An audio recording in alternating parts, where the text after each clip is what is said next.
Hi ladies and gentlemen, welcome to ITSnippets. Today I'm going to show you how to update your Debian system and applications to the latest version. Let's get started.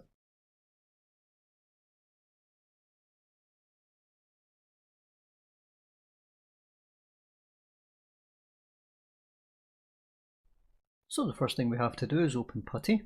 As you can see, I've got it open in front of me, and then we need to enter the IP address of our system.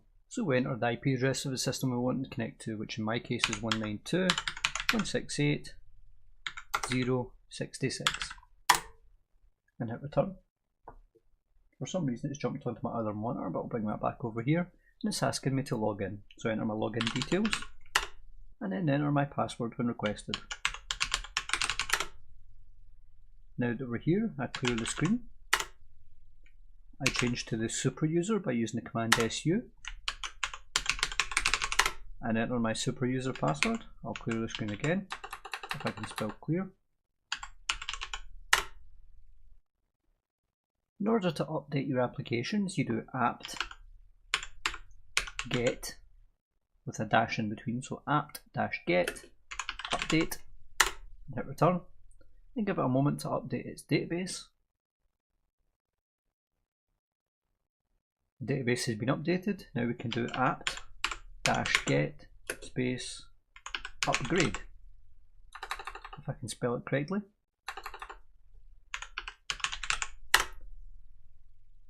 And as you can see, it's had a quick check and it says that I have 3 applications that currently require upgrading.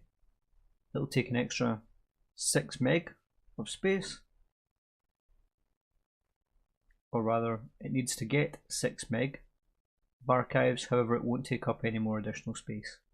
Do I wish to continue? So the answer is yes, and hit return. It will download and install those applications.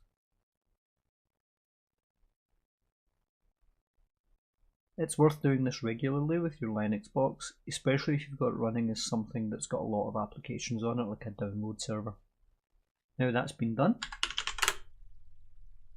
your Debian box applications are now up to date. If you liked this video, give it a like. If you disliked this video, give it a dislike too. If you get feedback on this or any other videos or suggestions for videos you believe we should do in the future, then please let us know in the comments below. And most of all, thank you for watching.